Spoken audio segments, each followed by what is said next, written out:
And now, your feature presentation. What's up, everybody? Welcome to another Untitled Spoiler Cast. I am one of your hosts, Matt Rohrbeck, alongside he's allergic to tomatoes, but he is tomato meter approved, Eric Marchin. I kept trying to think like what we could call this because it's almost like, you know, you could just say it's the after party spoiler cast, or it's the after party spoiler cast. So it's like a work in progress kind of thing. Today we are going to do a spoiler cast for Christopher Miller's The Afterparty, the Apple TV Plus show. So if you haven't watched it, you guys can check out our review of the first 3 episodes. Those are spoiler free, but overall, definitely worth your time. You should stop this right now and go and watch that show, and then come back and listen to Eric and I kind of spoil the shit out of it and talk about the show as a whole, because really we only talked about those first 3 episodes and kind of mentioned it on the main show here and there, but I'm very excited to talk about the entire series and who the killer was and things like that. So yeah, Eric, after the after party was going to be my idea for a after party post show podcast when I was thinking about doing something like that, because I know TV, we do weekly kind of recaps of what we've been watching on the main show, but I think it would be fun once in a while to kind of tackle one show and do episode by episode thing. So I almost pitched that to you for the after party, but this can be our after the after party show. So everyone, giving you I'm still kind of vamping. Go away if you haven't watched the show, because we're going to spoil the shit out of it. It's really, really good. Like that's the other thing. Like this, like we talked a little bit about it, you know, with watching the first 3 episodes in the spoiler free discussion, but this truly is the best thing that Apple has released since Ted Lasso in terms of original content and original series. And I absolutely agree. And again, like this isn't spoiler, but it is so satisfying that I don't even think the reveals or the ending can ruin that in any way whatsoever, because you're just, every episode is so joyous to watch and sort of basically deciphering what's going on and, you know, figuring out the characters and storylines. And, you know, you talking on Screencast recently as well about like going on to Reddit afterwards and finding all these, you know, little kind of Easter eggs and puzzle pieces and clues as to who the killer may or may not be. A lot of care so put into this. And like, again, like this is something that doesn't often kind of get thought of when you're thinking about like a comedy series or film. You know, comedy is usually it's meant for the laughs, and that's the first and foremost thing when it comes to, you know, constructing a comedy. Where there's so much more kind of put together, and it is a nice looking show as well. So yeah, definitely people should check it out. It got renewed for season 2. So Tiffany Haddish is coming back. She's going to be the Hercule Poirot of the series, which I'm totally down for. And we'll talk about theories of, I mean, there's no theories, but where I would like the kind of show to go, because I'm assuming it will take that kind of, whether it keeps the after party name, but I have some kind of thoughts on that as well. So yes, everyone, we are going to spoil the show in 3, 2, 1. Eric, I was right all along, man. Sonic is the killer. Yeah, you and we both were kind of on the same page, because I remember even when we recorded that first 3 episode review, we both, because I was like, oh, who do you think it is? You're like, oh, there's something with a cell phone that I was kind of like, you tipped it off right away. And I think you were talking about Jasper in the shower, right? Yeah. Weren't you? And that was kind of the first thing that tipped me off to Jasper as well.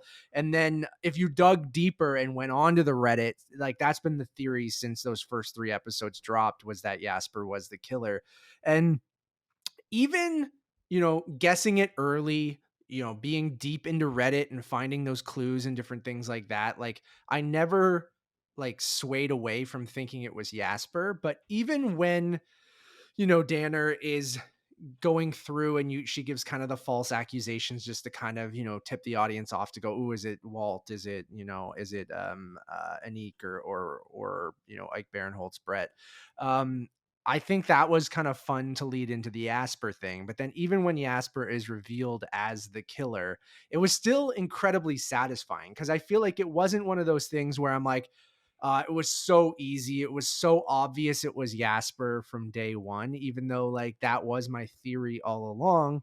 I felt like the pieces that they put in there and the reasoning why they had Jasper kill Xavier, I thought was the most satisfying conclusion to this. Like, and it made the most sense out of all of the people at this party who all had their reasoning of wanting him dead. I think the connection of them in that ska band, Scarpe Diem, Scarpe Diem, and like, and just it made total sense of him being jealous about him being famous and not, and him regretting breaking up the band and actually kind of causing Xavier to become Xavier kind of thing at that high school party. I just thought it was like thoroughly satisfying. And like, we'll go into some Easter eggs and things like that. And even when I was putting together the thumbnail for this episode today, if you notice on You put Sonic the poster, Hedgehog.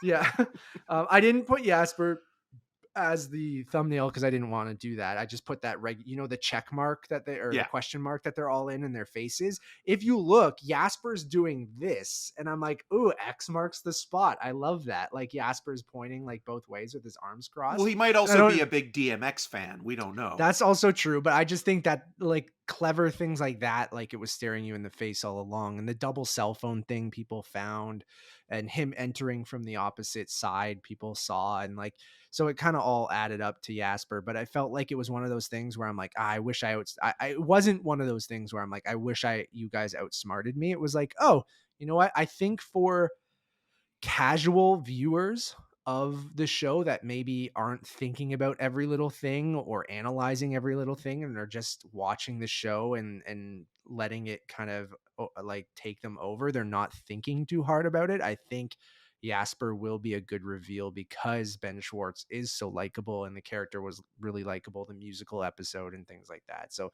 I really dug the reveal, and I think you said you were in the same boat, right? Yeah, and what I also like, going back on his sort of solo episode in terms of him being interviewed, I think one thing that kind of, if you look back at it now, the people that are hiding in plain sight and are the most forthcoming in terms of wanting to Tell their story and tell their story are the ones that are hiding the most, because they're just laying it all out there for you, or the people that are the kindest, or trying to be the least suspicious in their actions. And so like you can tell that like the way that he wants to be interviewed by Tiffany Haddish's Danner character, like you just know that like, okay, like this guy's a little too eager to kind of be completely upfront and kind of get like his minute in the spotlight and kind of get attention drawn back on him. So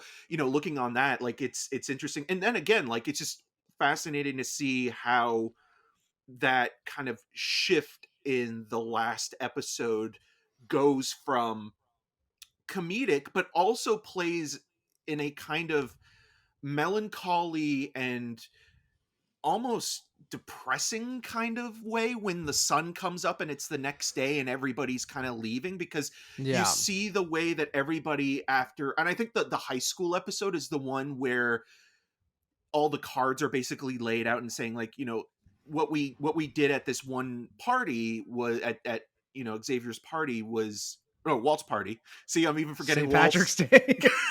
Poor Walt. Poor Walt. And Walt has one of the best moments at the end where like Chelsea. It's my birthday. Yeah, no, well, Chelsea says, I won't forget you now, and like that's a really nice little moment. But when that episode kind of lays out that each character, even though some of them are very likable, like even Anik, they are still human beings and they make mistakes and they do things that they'll regret later on in life, and that kind of carries on with them. And then in that sort of last moment where they're kind of all dispensing in the cold light of day, like the way that like someone like Chelsea sort of talks to Jennifer too and says like, no, you're a horrible person. And like there's still this weird, like, again, kind of honesty in that, like, just because, we're moving on from the past now and we can finally reconcile with what we've done to each other, it doesn't necessarily mean that, we're going to be friends. And I kind of like that about the show, that it still has this truthfulness to how the things play out and how the characters interact with each other. Like, even though they are still sketches of people, of personalities, they still feels kind of real. in a Oh, way. absolutely. Yeah, yeah. And I think even that moment with Brett and Anik, and when, Danner is kind of testing Anik, seeing if he is a good guy actually, and would put himself on the line, even though it makes him look suspicious, to kind of, say that Brett is innocent, I think was interesting too. And yeah, I just thought it was thoroughly, thoroughly enjoyable from everything you're saying. Like, it has great human moments, great character beats, like good arcs through people, even it all taking place on this one night. But like, I love the different perspectives and stuff we said in the first review too, of like, it kept it fresh by having that new style each episode. And it could be like an anthology series where it's hit or miss for you depending on what the genre is or who the character is that episode. And maybe people felt that way, but I thought more often than not it kind of hit. Like, I felt like the genres matched the character. I felt like the stories were intriguing, even though you're reliving the same kind of night over and over and over again. And I feel like, to its benefit, those different genres. So like the ones we didn't talk about in those first three episodes. So like we got, just to go through everything. So the Unique episode, which was a romantic comedy. You got Brett's episode, which was like an action Fast and the Furious kind of movie. Jasper's, which was a musical. And like, I think there's even little things in there with his three songs that kind of allude to his jealousy. And if you see how focused on music it is and how much he's just upset that he didn't become a big star, like, I think it was kind of staring everyone in the face, even though it's a peppy kind of ridiculous fun episode. The Chelsea episode, which is a psychological thriller. The high school episode, which is like a teen drama high school kind of movie. You have Zoe, which is an animated movie, and you can see some of the style from some of the hand-drawn stuff from even the Sony animation side of things, like the stuff they did on Mitchell's versus the Machines and stuff like that. Yeah, I have mine right there too. You can probably see it. It's kind of got glare on it, but Eric and I have signed Mitchell's versus the Machines. One of the coolest things we've gotten in this whole award season. Really, really cool. Then you have Danner's episode, which is kind of like a police procedural. It reminded me not so much even of movies, but like a TV police procedural, like on CBS or something like that. Like Listening to one of that new those. Linkin Park Yeah. album. Yeah. God, he's great. And then Maggie was the final episode, which was kind of like a kids movie for the first kind of maybe 10-15 minutes, with Maggie telling her side of the story.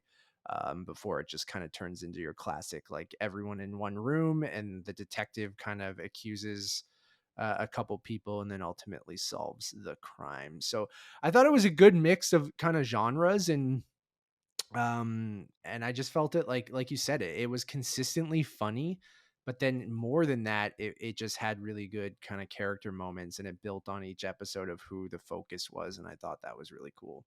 Yeah, it's one of those shows where the mystery is interesting enough to initially have you engaged, but I think the way that each episode is its own mini movie, you kind of said it perfectly with the idea that, it could be looked at as an anthology, but there is a through line where Hmm. you're seeing it as almost like a Rashomon-esque kind of story, where you're seeing the same story play out, with the exception of Danner's backstory, Hmm. playing out in the similar kind of way, but kind of with, again, a slight kind of different take on it because of the genre and the personality that, the Unreliable narrators too exactly. and And stuff. Yeah. so that, I think, works really well. And I think there are going to be episodes that you're going to, like, obviously kind of rank one above the other. The ones that I really, really love the most are the high school one, which I think is the best.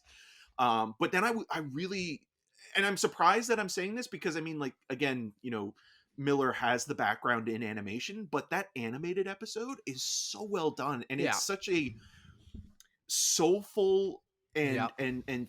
thoughtful sort of little kind of like falling in love with yourself again and rediscovering who you are and being okay with the different, facets of who you are as a Sides of person. you, Yeah. yeah. And showcasing those through those animation styles, I think, is so perfect. Like, and it is something, like, especially I think why this show hit me and probably you a little harder too, Eric, is like we're about the same age as everyone on this show, right? Like, we could be going to the same reunion that they're going to, and like when they were in high school was exactly when we were in high school, or what Zoe's dealing with in that episode of losing yourself a little bit as you get older, and you remember how you were when you were in high school or when you were younger, or something like that, and how you change and how you can accept the different facets of your personality, and it makes you unique in who you are. You just have to bring out some of those things that kind of got lost along the way and finding yourself again. And I thought, yeah, that animated episode and it's just the perfect way to have a representation of that. And I thought, obviously they're so good at, if you look at any of their animated stuff, they just absolutely crush it. So I totally agree with you there.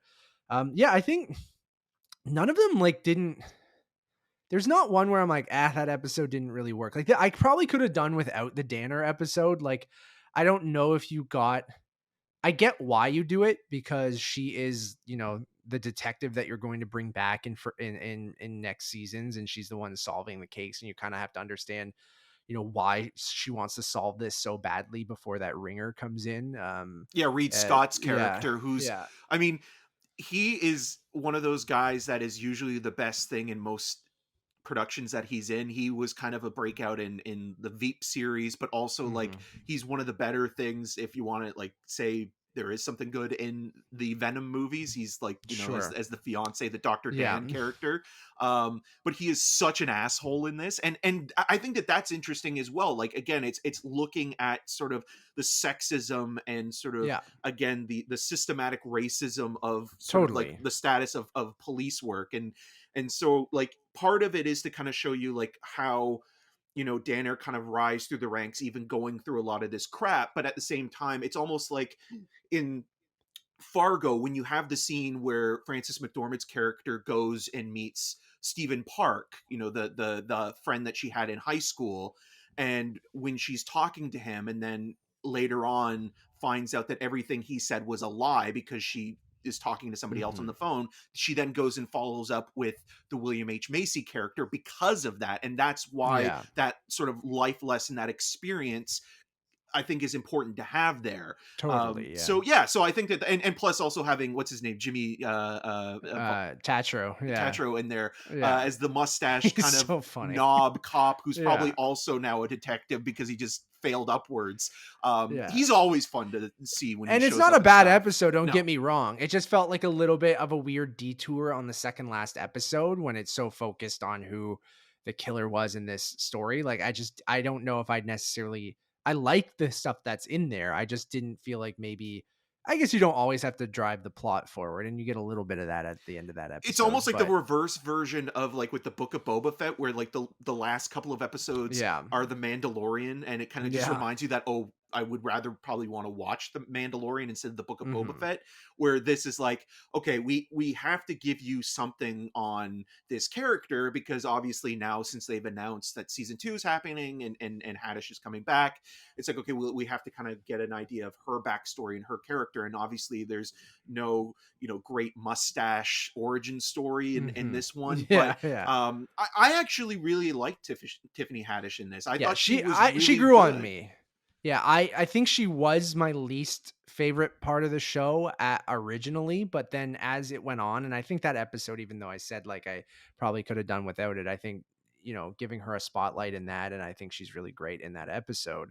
And I am excited for her to come back. Like, at first I was like, I've never been on the Tiffany Haddish acting like train. Like, I think she's a very funny comedian, but I feel like, and can be used in really funny kind of moments in movies, but she's just never really clicked with me. Like, it always, and I struggle with this a lot. Like, when I can tell someone is like performing their lines, it really kind of bothers me, which in this kind of show, it shouldn't, but like, there are too many times where I'm like, man, I'm sorry, Tiffany, but I can tell you like practice that line like so much, and then you delivered it and it works enough, but like I can still tell I don't lose myself in it. Like, I can tell someone's acting. And but I think she works overall in the show, and I think that I like her kind of rapport with each like house guest or after party guest, and I like her saying, tell me it's a movie, and her back and forth, and her being kind of that casual but taking it very kind of seriously kind of thing. So I'm excited to see her come back. I don't think that there is that trademark that you get from a Poirot or even in Knives Out. What's his name? What's Benoit um Blanc. Benoit Blanc, like of being like a southern accent, but his name is Benoit Blanc. And like I think maybe something as a like a defining like character kind of thing I would love, but She's the I Mad don't. Dog, man. Yeah, Mad Dog. Yeah, true. And then it looks like Sam Richardson might come back too, right? Like when she gives him that card at the end and says like, "Hey, you'd be great at like detective work because of Escape your room history with escape room and puzzle. puzzles," which the show was, right? Yeah. Like we can talk about some of those Easter eggs in a moment too that I found, or not mostly I didn't find. It was a lot of people on Reddit, but I think you will see Haddish and Richardson come back for season 2. He'll be And I think he'll open his own like private eye investigations, but he'll be yes. called like the puzzler or something like that. Yes, exactly. So I think Danner, I think he won't be in like the first episode or something like that, or maybe he won't come in until like halfway through the season or a couple episodes in, or you introduce him right away like they're working as partners, right? Like you did have what was the guy who played John Early played Detective Culp. I'm wondering if like I think he's fine, but I'm wondering like if Danner ends up like teaming up with Anik and Anik joins the kind of police force, maybe. I don't know. I But don't, but I think that might not happen with him like joining the police force because like but even just though as an independent. yeah, I think he'd be just kind of like the outsider type, and I think that that would work really well for him. And but yeah, I would like to see Sam Because part Richardson come back as well. and I think that and that's a good character arc for Anik, right? Because he is a little bit down on where his life is and that, he likes designing escape rooms and things like that, but it's not, we saw with that episode where he's supposed to go to Stanford, right? Like was it Stanford? Or and then he doesn't because he gets Yeah, it arrested, was some right? sort of Like Ivy League college that yeah. Xavier didn't get into because even though his father like the nepotism of it, and that's even interesting. Mhm. Sort of again how it goes with like both class and race, but then you're siding with Anik, but then Anik makes a bad choice and then kind of pays the price for it, and then that kind of also looks at like how you kind of reframe the characters after that high school episode, because I could also see people looking at the high school episode like the Danner episode and kind of being like, okay, well this kind of takes you out of the present day It's fair. situation that they're in, but at the same time I think it also adds to culpability and the idea of that these characters, any one of them could be the killer, and giving them more motivation and Totally. things like that. But also it also changes your mind on some of them too. I think with the Chelsea character specifically, like it shows you like, okay, she's been portrayed through the episodes beforehand as this kind of like blackout drunk irresponsible person who ruined a marriage between two Mhm. people, and she's not that at all. And like even Anik, as he's listening into these interviews, even with Brett, like he's like, okay, well he's not the person I thought he was, and I made Mhm. a an assumption. Mhm. Yeah, I think that is a valuable episode. And then even some of the we didn't talk about it specifically because we wanted to keep some of the like cameos and Easter eggs out of it, but like Channing Tatum in the Hall and Oates biopic is so fucking funny. And like That that guy like kills me, man. is he's great. And like I like having him in that in Private Eyes is so fucking funny. Um and the Private Eyes throwaway thing and like the little things. There's a great interview with Ben Schwartz. I think it was on EW or Variety or somewhere. Sorry, you go search it. He's probably done a few interviews where he talked about some of the little things that he did to try to like, because he knew he was the killer all along. Where he's like the Private Eyes thing. He's like in that moment, he's like, you can see that Jasper's trying to like cover up that he realizes that he was recorded. So like just the way that he delivers that line there with the Private Eyes camera. And then he's like also he's like throughout the whole show you can see me like he had two phones in his pocket the whole time because he had Xavier's phone that like he would go for one phone but then like pull out the other one and little things like that that I thought was interesting. And shout out to Ben Schwartz. That final sequence when he actually like reveals himself as the killer, I think is fantastic of like him playing the jealousy card and then seeing him outside and see that he will be famous now and just that kind of part of it too of like he's the guy who killed Xavier so he kind of gets what he wanted sort of by becoming kind of famous by killing this guy.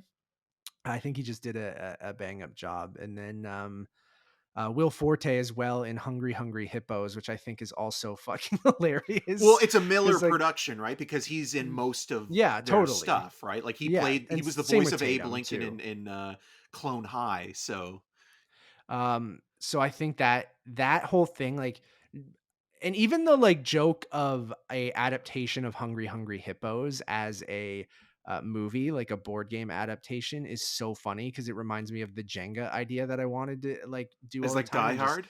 as Die Hard, where like you're blowing up one floor of a like a tall building at a time until it Well, collapses. look at Peter And when Berg's you're like, Battleship. Like there's an actual yeah, scene where they're playing they're Battleship. going before, and that's what's funny about Hungry Hungry Hippos. You see, like, it's like a magic orb that the hippo is eating, like the marble kind of thing, and it's so stupid. And then But you could see it that being real though, too. oh, totally, yeah, and that's what their humor is, just so funny.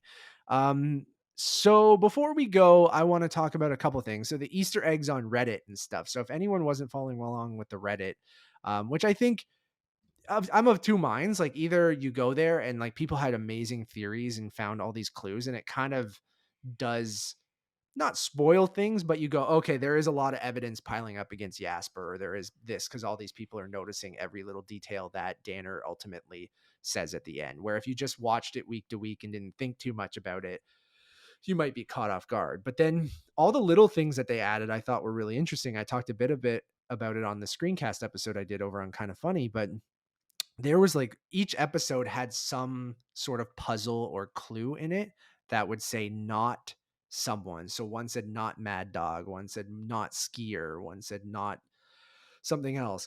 And each episode had a different clue that would lead to that. So in the first episode, I think it was like Morse code with the light, with when they're sitting on the thing. There's another one in the background on the TVs. If you were colorblind, you definitely missed this. So it wasn't a colorblind friendly clue. It was those dots that spelt out like not something on the TV behind them. There was another one that I actually found before the episodes were released, were the one in the animated episode on the building. You see the lights lit up on the side of a building, and then there's a billboard beside it that says this is one of those Easter eggs or whatever. Right. And if you like put them over top of each other, you can kind of see what letters, and it spells out not Mad Dog, I think, or something like that. So they're like wild things like that. And I'm sure there's even more that like Chris Miller will probably talk about, because he had like escape room creators and puzzle guys. Sorry, I don't know your professional Title, titles, yeah. but I apologize. But The he had those Puzzlers. people, yeah, that they came in and put all these things in the background and all these hints, and like that's such kind of a fun thing. And I think they can even play on that now that people maybe come to expect that for season 2, right? And some of them were wild, like turning stuff into binary code and like flipping it over. And I'm like, people are incredibly smart, and almost too smart for the creators and stuff. And then the one thing Chris Miller talked about that they did to try to throw people off on Reddit was they posted a tweet from the official Apple TV Plus account that had like, the many faces of Zoe, and it had like 3 of the photos were screenshots from like her episode or other episodes, and one was her in the blonde wig looking in the mirror, which actually isn't even in the show. And then they deleted the tweet pretty quickly, knowing that the people on Reddit would screenshot the tweet and then talk about it like it was a mistake, like they revealed something. So I thought that was even really clever. Like that was intentional to try to throw people off. And so they just like really put a lot into this. And I'm all about, these murder mysteries. Like if we get a Knives Out continuation, you get the mustache returning. They've talked about it. The head of 20th Century 20th Century Studios says that they're working on the next script, and the mustache will return. He said, and I'm like, yes, those movies are very mediocre, but I'm here for it. And then this, you have like these, Well, even Scream, right? Like there's Scream, yeah, there's this kind of I mean, there's always been an interest in it because it engages the audience to kind of also join the play along, detective, yeah. right? And it's almost like, build your own mystery or put the clues together. I mean, even with Murderville, right? Like, I mean, talk about another mustache as well.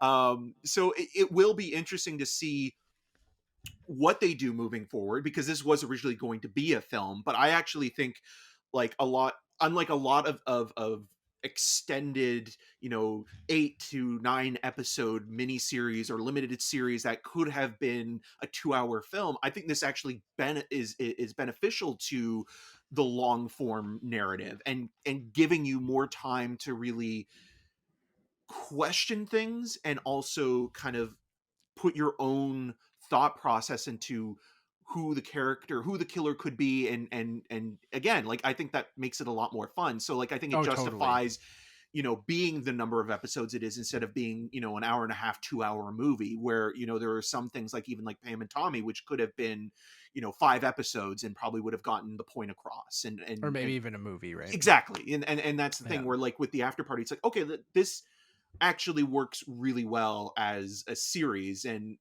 I wonder what the film version of this would have Would have looked like, been. and if they could Yeah. have put all those little Easter eggs and clues throughout, because obviously, they're not going to probably spend as much time on each individual character. They'll give you kind of a quick kind of shortcut Mm-hmm. to who they are and what they are. But this, again, gives you more time to question yourself and the characters and motivations and angles, and creates this weird sort of think tank subreddit account that people are obsessed on, and that's Yeah. also a part of it now as well, is how people are engaged with the programs that they're watching or the movies they're seeing, and then having this post social media conversation with it, and sort of the algorithms of that. So if a show like the After Party can be engaging on that regard, then that's amazing. And again, it's so clever in its construction, and its execution overall, that I think, like, again, I'm actually really excited to see what season 2 will be. Yeah, and what do you there's no way we can even think what season 2 would be, but do you think it's just called The After Party again and it's another high school reunion? I think they go It would be funny uh if it's like Danner specializes in solving after or After Party party high murders. school murders. That would be funny as like a meta joke cuz they're very good at that. I think they could also go the route of you could go anything because like look at the Poirot cases, like you could come up with a completely different title for each season, right? And just I think keeping uh party could be a fun thing where it's the rap party or the whatever party, the birthday party, Well, the like the like Spider-Man movies with home in the yeah. title, right? Yeah, and I think if you keep party, but then just switch it to a different type of party, like the wedding party or whatever you want to do, right? I think that could be really fun. And like my pitch to Joey Noel, who you guys should check out our review of Fresh, which is up right now on Untitled Movie Reviews. Joey came in and filled in for Eric, so we talked about Fresh in a spoiler capacity, spoiler free for like the first 5 minutes. So go check that out. But after we finished recording, we were talking about the After Party, and my pitch to her was bring back Channing Tatum and have him play himself, and he be the one who gets murdered at a rap party for a movie he did. And then I think that would be Private Eyes hilarious too. and yeah, hilarious and fantastic. Like, I think that could be really fun. And then we started theorizing like what other Lord Miller regulars could show up on the show, right? Whether they're a main cast. I mean, most of the main cast here, other than uh Franco, had worked with them a little bit, but Well, not well, like Will completely, Forte and right? Channing Yeah. Tatum had Well, of course, cameoed yeah. in that capacity. So, like, if Yeah. you want to think of like other Jump Street people, Jonah Hill coming in, like, even because, like, Hmm. they worked together in the Lego Movie, and you had it'd be I think a amazing lot of people you if see in Jonah Lego Hill Movie killed could pop Channing up. Tatum. That see, yeah, like stuff like that could be really funny. Or I think keeping the party and then doing something else, like but who knows? A lot of the times the studio will step in and be like, well, it needs to be called After Party or else people aren't going to realize it's the second season to the After Party. Well, Where it's the I'm like, branding, right? I don't know. Yeah. But I think if you keep party, it's like with Knives Out. I'm like, if it's called Knives Out 2, that's just the lamest thing ever. like, Although I like would kind of be impressed with them committing to that. Like it would almost be kind of comical. It's like, yeah, we couldn't yeah. come up with anything that would be like on brand, so we just called it Knives Out 2.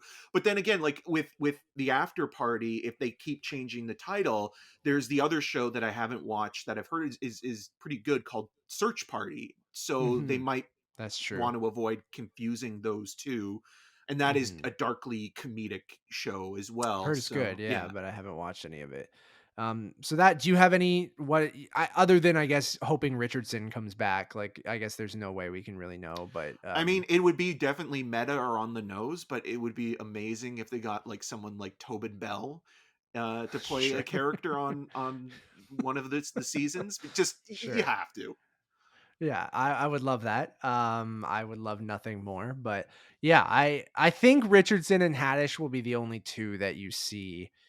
Maybe Zoe pops up if her and Anik are still together or something like that to have like a through line. Yeah, But and if there's maybe like a um, fire or something, Brett, because he's a volunteer firefighter. you could involve other people, Like but it would like be funny if like you could like get like some of these actors to come back in like a cameo capacity and make it funny where it's like, okay, they have to go to the vets, so like Chelsea's working there or something like that. sure. Like just something And stupid like that. somehow it just involve everyone who was in the first season. Have to go visit Ben Schwartz in jail where he does like a Well, they Riddler did scene. that with Where it's 22 like, Jump Street, right? With Dave yeah, Franco. yeah, that's true. That's true. So Rob maybe you Riggle would do. probably show up in one of these. Like Oh, that's what Joey said. Yeah, Rob Riggle. She's like, he could easily play Nick like the Offerman. yeah. Oh my God, Nick Offerman is amazing, and I would love that. So, that's what I'm hoping for a second season, and I hope that you could just call it after party and do different types of after parties, right? Like even a rap party is technically an after party or something like that, right? Like you could do that. So, I'm looking forward to it, and it'll be interesting to see if they keep the like I guess there's so many different movie genres that you can tackle, even though you tackled some of the biggest ones here. Like maybe there's another thing to talk about quickly before we wrap, is like what other genres could they tackle that could be fun? Western. Um, Western would be yeah, I think that'd be a good easily, one.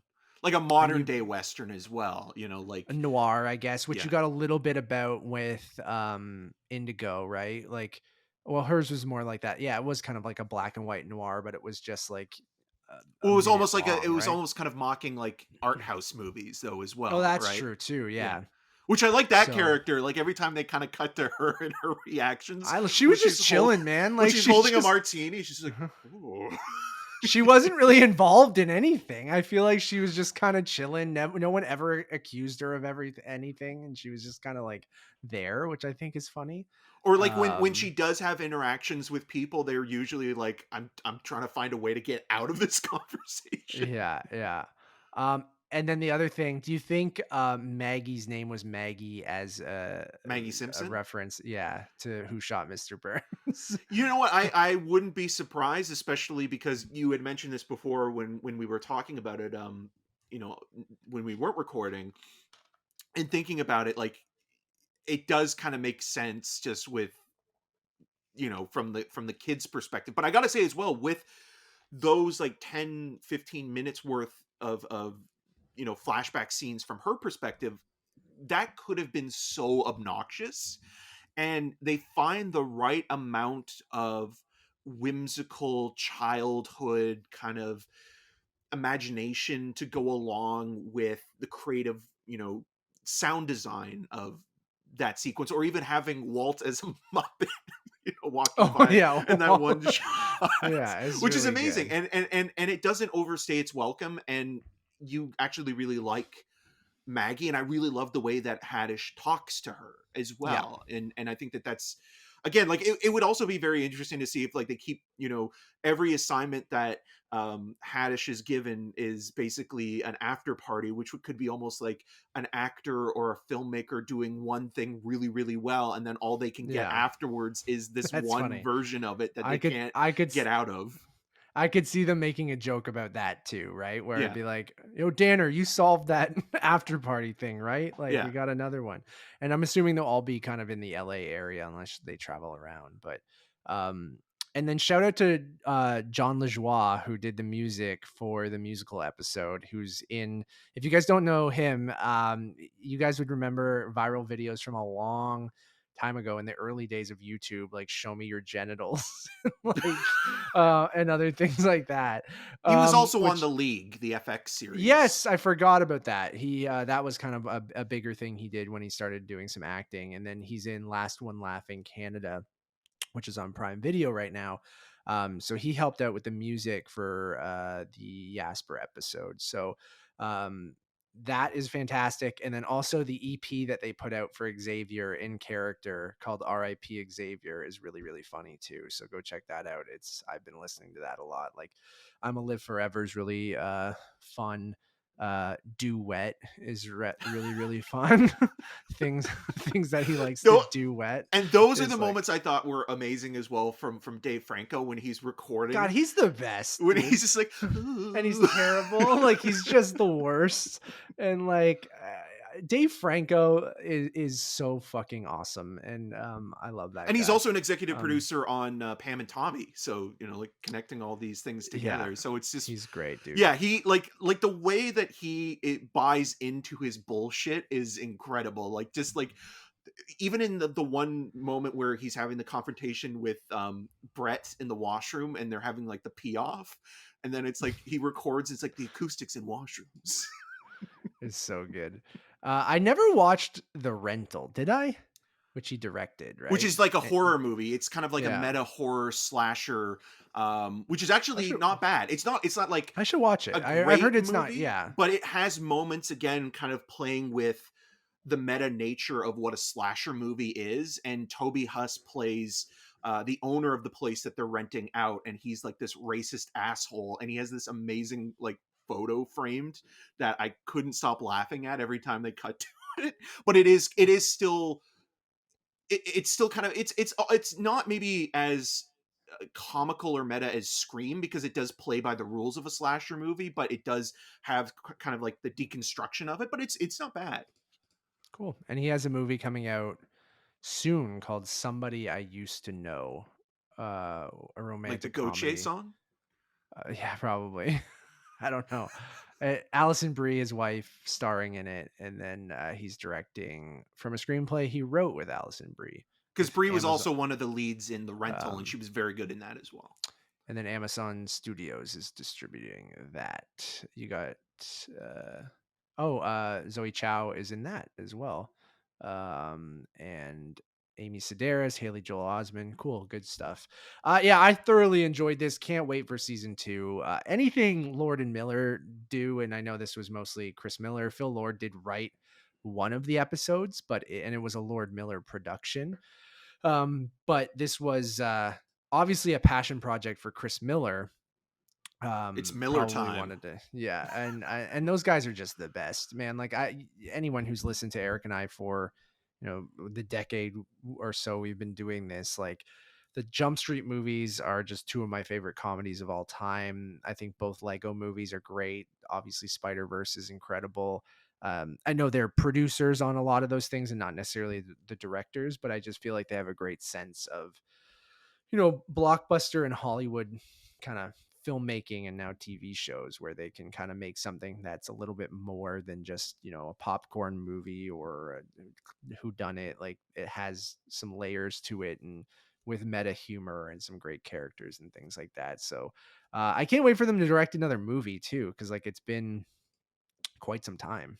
Yeah, I remember that they were going to, I don't know if they're still doing it, the Andy Weir adaptation of his book, Project Hail Mary with Ryan Gosling, which was this kind of like, because Andy Weir also wrote The Martian, so and I think a lot of the same crew behind the scenes were working together on that. So yeah, that is still in pre-production, but there's been nothing that's been announced since the initial press release came out. But yeah, I remember loving, I didn't know that it was them, but I really loved that season of Clone High so much growing up in high school, and found it to be one of the funniest shows. I remember it because it was only the one season, so there's about like 8 or 9 episodes, and how Will Forte voiced Abe Lincoln, teen Abe Lincoln, but also he did the voiceovers for the next episode, and then always at the end of the next episode it'd be on a very special episode of Clone High, and that was always the thing. But then he would go into like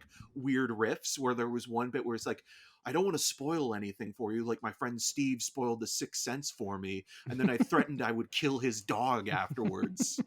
So it's like stuff like that, like you can tell like even though they have grown and they've become obviously very collaborative with the people they like working with, and also giving new people an opportunity to kind of share their stories, even with something like the Mitchells versus the Machines, their sense of humor is very integral to all of the movies that they've made. So or TV shows as well. So they're always a delight. And yeah, I guess the next thing to look forward to would be Across the Spider-Verse Part 1. Yeah, Part 1. Yeah, I'm on the Wikipedia. Yeah, they're still attached to do Project Hail Mary. They also were announced to direct an adaptation of The Premonition, a pandemic story, which is about the early days of COVID, which is interesting. And then there's obviously the Into the Spider-Verse stuff. And then they did say in an interview with Slash Film that they actually do want to make a biopic of Hall & Oates, which I think they should just cast Franco and Channing Tatum and Totally. actually do that. And I think that would be amazing. So, great show, you guys. I mean, if you're listening to this, I hope you already watched it, and I hope you enjoyed. I hope your theories either. Were you on the Jasper train from the beginning? Did you think Sonic the Hedgehog did it? I thought it was either going to be him or Zoe. And again, like going back on it and looking at the way that he is completely and utterly self-absorbed and wants attention, even when, you know, he's not basically being exposed for being the murderer. But like, you can tell, like the way that he's hiding in plain sight, it makes sense. Like any movie or TV show where you have somebody who is telling you everything about them or is willing to talk, there's usually something suspicious there, or they're hiding something. And like it does work as kind of tipping you off on just that alone. Like I think of it the same way that like in David Fincher's The Girl with the Dragon Tattoo, spoiler alert for that movie, the way that Stellan Skarsgård's character is so inviting and kind, and the way that like Christopher Plummer's patriarch talks about his entire family being a bunch of assholes, and it doesn't really kind of like fit with what he was saying. And so like you kind of get this feeling like this guy's being really too nice, he's probably hiding something, and he turns out to be a serial killer. So there you go. Classic thank you, Stellan Skarsgård. Thank you all for listening or watching. We really, really do appreciate it. This episode, kind of the last 2 weeks, we're trying something new on the main channel where we're doing non-numbered episodes. The Gucci main channel. For spoiler casts and different things like that. So last week's episode was a spoiler cast for The Batman. This week is a spoiler cast for The Afterparty. And those aren't numbered episodes. Yeah, those aren't numbered episodes, so we'll be back with another like regular episode next week, which will be our Critics' Choice Awards recap. So Eric and I, we got our big voting deadline this week. We'll be voting on the Critics' Choice Awards. Those air this Sunday, March the 13th at 7 p.m. Eastern, 4 p.m. Pacific on the CW and TNT, I believe. It's on both networks. Here in Canada, you can find it. CW is WPIX 11. I actually had to subscribe to it today because I don't have that channel. And I was like, I want to watch it. So I subscribed today, and we'll do a whole recap show about the winners and everything for a regular episode next week. And we'll cover any trailers and different things that we missed, because I know there's been a few. I forget what we missed this past week. Bullet Train, The Bubble, things like that. God. Talk about what the After Party could have been. Because again, looking at just judging the Bubble trailer, the Judd Apatow movie on that alone, it looks kind of terrible. But again, it's just awful. A trailer, so yeah, I know. And I like Judd Apatow, don't get me wrong. I'm like an Apatow apologist usually. Like his overlong kind of dramedies, I'm like, I'll eat that shit up. Like I usually kind of really dig them. So And the King of I'm Staten Island with Kanye is West's favorite yeah, actor, Pete Davidson, is actually a kind of a return to form. Is it too long? I agree. Absolutely. Yes, which they always are. But what's anyways, we'll get into that next week. We'll cover all that stuff. So we will be back with a regular episode. If you like this, we have a couple other shows we would love for you guys to check out. Untitled Movie Reviews. We have our spoiler-free review of the Batman. We have a review up for Fresh, which is now streaming on Hulu and Disney Plus in the US. Joey Noel from Kind of Funny joined me for that. Uh, just go in and watch Fresh without knowing anything about it, then go listen to our review. And I think that's it. Oh, Turning Red, our review should be up Monday, March the 7th. If you're listening to this before, if it's past that time, then it's already up. You guys can check out our review for Turning Red. Thank you. As always, my name is Matt Rohrbeck. You can find more of my work around the internet, but mostly at untitledmoviepodcast.com. And you can follow me on all those social medias at Matt Rohrbeck. And I'm Eric Marchin. You can find more of my video reviews on rogerstv.com/cinemascene and on the social medias at EM6211. Until next time. Shaggy.